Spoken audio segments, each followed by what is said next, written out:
ಅಲ್ಲಿ ಈ ಬಾರಿ ಕಳೆದ ವಿಧಾನಸಭಾ ಚುನಾವಣೆಯಲ್ಲಿ ಬಲ್ಜಿಗ ಸಮುದಾಯ ಕಾಂಗ್ರೆಸ್ ಕೈ ಹಿಡಿದಿದೆ. ಈಗ ಸಮುದಾಯದಿಂದ ತಾವು ಒಬ್ಬರೇ ಶಾಸಕರಿದ್ದೀರಿ, ಮಂತ್ರಿ ಸ್ಥಾನಕ್ಕೆ ಬೇಡಿಕೆಯನ್ನು ಇಟ್ಟಿದ್ದೀರಾ? ಸರ್, ನನಗೆ ವೈಯಕ್ತಿಕವಾಗಿ ನಾನು ಹೇಳೋದಾದರೆ ನಾನು ಬೇಡಿಕೆ ಇಟ್ಟಿಲ್ಲ. 5 ವರ್ಷನೂ MC ಸುಧಾಕರ್ ಮಿನಿಸ್ಟರ್ ಆಗಿರಬೇಕು ಅನ್ನೋದು ನನ್ನ ಆಸೆ. ಇನ್ನೂ 1-2 ಸಲ ಹೋದ್ಮೇಲೆ ನಮ್ಮ ಸಾಹೇಬರು ಅವ್ರ ವಿಷನ್ ದೊಡ್ಡದಿದೆ. MC ಸುಧಾಕರ್ ಸಾಹೇಬ್ರೆ 5 ವರ್ಷ ಮಿನಿಸ್ಟರ್ ಆಗಿರ್ತಾರೆ, ಇದು ನನ್ನ ನಂಬಿಕೆ. ಆದಮೇಲೆ ನಮ್ಗೆ ಇನ್ನೂ ಟೈಮ್ ಇದೆ. ಇನ್ನೊಂದು 3 ಸಲನೋ 4 ಸಲನೋ ಗೆದ್ದ ಮೇಲೆ ಆವಾಗ ನಾನು ಅವಕಾಶ ಕೇಳ್ತೀನಿ. ಈಗ ರಾಜಕಾರಣಕ್ಕೆ ಬಂದಿದ್ದೀನಿ. ಕೆಲವರು 2ನೇ ಸಲನೇ ಮಿನಿಸ್ಟರ್ ಆಗಬೇಕು ಅಂತ ಏನಾದರೂ ಸಮುದಾಯದವರು ಒತ್ತಾಯಿಸಿ ಮಾಡಿದ್ರಲ್ಲ? ಅಲ್ಲ, ಒತ್ತಾಯ ಮಾಡಿದ್ದಾರೆ ಸರ್. ಸಮುದಾಯದವರು ಒತ್ತಾಯ ಹಾಗೆ ಅಂತ ನನಗೂ ಆಸೆ ಇಲ್ಲ ಅಂತ ನಾನು ಹೇಳ್ತಾ ಇಲ್ಲ. ಆದರೆ ಹಿರಿಯರಂತಿದ್ದಾರೆ, ಅವರು ನಮ್ಮ ಗುರುಗಳು ನನ್ನನ್ನು ರಾಜಕಾರಣಕ್ಕೆ ತಂದಿದ್ದಾರೆ. ಅವ್ರಿಗೆ ನನಗೆ ಗೊತ್ತಿರೋ ಪ್ರಕಾರ ಎಫೆಕ್ಟಿವ್ ಆಗಿ ಕೆಲಸ ಮಾಡ್ತಿದ್ದಾರೆ. ಈ ಜಿಲ್ಲೆ ಅಭಿವೃದ್ಧಿಗೆ ಅವ್ರ ಡೆಡಿಕೇಶನ್ ಮುಖ್ಯ. ನನಗೆ ಅನುಭವದ ಕೊರತೆ ಇದೆ.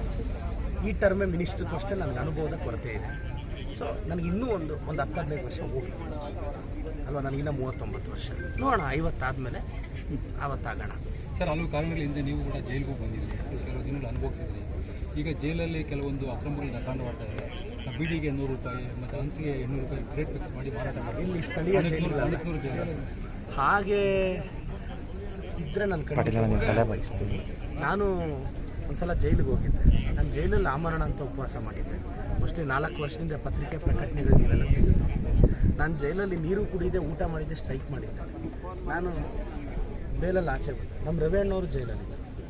ಕೆಲವರು ಒಬ್ಬರು ಇದ್ದಾರೆ, ಭಾಳ ಆಕಾಶದಲ್ಲಿದ್ದರು ಒಬ್ಬರು. ಅವ್ರನ್ನ ಮೊನ್ನೆ ಭೂಮಿಗೆ ಇಳಿಸಿದ್ದೀವಿ 1 ವರ್ಷದಿಂದ. ಕೆಲವರು ಆಕಾಶದಲ್ಲಿದ್ದರು, ಅವ್ರನ್ನ 1 ವರ್ಷದಿಂದ ಭೂಮಿಗೆ ಇಳಿಸಿ ನಡೆಸ್ತಾ ಇದ್ದೀವಿ. ಅವರು ನಮ್ಮ ರವಣ್ಣನ, ನಮ್ಮ ಭರಣಿ ವೆಂಕಟೇಶಣ್ಣ, ನಮ್ಮ ಪ್ರಕಾಶಣ್ಣ, ನಮ್ಮ ವೆಂಕಟಣ್ಣನ, ನನ್ನನ್ನು ಎಲ್ಲರನ್ನೂ ನಮಗೆ ಕಳಿಸಿ, ರಾಜಕಾಂತಣ್ಣನ ಎಲ್ಲರ ಮೇಲೆ ಕೇಳಿಸಿದೆ. ಬಟ್ ಈಗ ನೀವು ಹೇಳಿದ್ದೀರ, ಇಮಿಡಿಯೇಟ್ ಕ್ರಮ ವಹಿಸ್ತೀನಿ. ನಾನು ನಮ್ಮ ಸಚಿವರ ಗಮನಕ್ಕೆ ಸರ್, ಆ ಟೈಮಲ್ಲಿ ಕಾಣಿಸುತ್ತೆ ಆ ಥರ ಏನಾದರೂ? ಇಲ್ಲ, ನನಗೆ ಏನಾಗಿತ್ತು, ನಾನು ಅರೆಸ್ಟ್ ಇಲ್ಲಿ ಆಮರಣ ಅಂತ ಉಪವಾಸ ಕೂತಿದ್ದೆ. ನನಗೆ ಸ್ಪೆಷಲ್ ಸೆಲ್ ಕೊಟ್ಟಿದ್ದರು. ನಾನು ನೀರು ಕುಡ್ದಿರಲಿಲ್ಲ, ಊಟ ಮಾಡಿರಲಿಲ್ಲ. ನನಗೆ ಬೇಲ್ ಸಿಗಬಾರ್ದು ಅಂತ ಮಾನ್ಯ ಸಂಸದರು ಭಾಳ ಟ್ರೈ ಮಾಡಿದ್ದರು. ನಾನು ಉಪವಾಸ ಕೂತಿದ್ದೆ. ನೀವು ಬೇಕಾದ್ರೆ ವಿಚಾರಿಸಿ, ಅವತ್ತು ಜೈಲರ್ನ ಎಲ್ಲ ವಿಚಾರಿಸಿ. ನನ್ನ ಪಾಡಿಗೆ ನಾನು ಸ್ಪೆಷಲ್ ಸೆಲ್ಲಲ್ಲಿ ಕೂತ್ಕೊಂಡು ನನ್ನ ಪಾಡಿಗೆ ನಾನು ಓದ್ಕೊಂಡಿದ್ದೆ. ಆವಾಗ ನಾನು ಕೆಲ ದಿನಗಳಾದ್ಮೇಲೆ ನನಗೆ ತಿಳಿಸಿತ್ತು. ನಾನಿದ್ದಾಗ ಅಂಥದ್ದು ನಾನು ಗಮನಿಸಲಿಲ್ಲ ಸರ್. ಈಗೇನಾದರೂ ಇದ್ದರೆ ನಾನು ಕ್ರಮ ವಹಿಸಬೇಕು. ಸರ್, ಭ್ರಷ್ಟರು ಅಂತ ಆರೋಪಿಸ್ತಾ ಇದ್ದೀರಲ್ವಾ? ಅಧಿಕಾರ ಎಲ್ಲ ನಿಮ್ಮ ಕೈಯಲ್ಲೇ ಇದೆ, ಮತ್ತು ಭ್ರಷ್ಟರು ಯಾರು ಅಂತ 5 ನಿಮಿಷದಲ್ಲಿ ತಿಳ್ಕೊಬೋದು ಅಂತ ನಗರಸಭೆ ಸದಸ್ಯರು ಮಠಮಪ್ಪರವ್ರು ನಿಮಗೆ ನೇರ ಚಾಲೆಂಜ್ ಹಾಕಿದ್ದಾರೆ. ಇದಕ್ಕೆ ಹೇಳೋದು, ಬಯಲಿಗೆ ಎಳೆಯೋ ಟೈಮ್ ಬರುತ್ತೆ, ಸ್ವಲ್ಪ ಟೈಮ್ ಕೊಡಿ. ಈಗ ನಾನು ಹೇಳೋದು, ಈಗ ನೀವು ತಪ್ಪು ಮಾಡಿದರೆ ನಾನು ಒಬ್ಬರ ಬಗ್ಗೆ ಅಂತ ಹೇಳಲ್ಲ.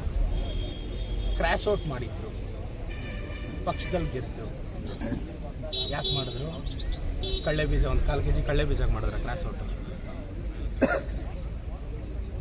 25 ಗ್ರಾಮ್ ಕಳ್ಳೆ ಬೀಜಾಗೆಲ್ಲ ಮಾಡಿದ್ದು, ಕ್ರ್ಯಾಶ್ ಔಟ್ ಯಾಕೆ ಮಾಡಿದ್ರಂತೆ? ಅದು ಅವರು ಪ್ರಶ್ನೆ ಮಾಡಿದ್ರು. ನಾನು ಹೇಳಿದ್ದು, ಕ್ರ್ಯಾಶ್ ಔಟ್ ಮಾಡಿರೋರು ಕೆಲವರು ಭ್ರಷ್ಟ. ನಾನು ಆ ಹೇಳಿಕೆನೆಲ್ಲ ಹಿಂದೆ ಪಡೆಯಲ್ಲ.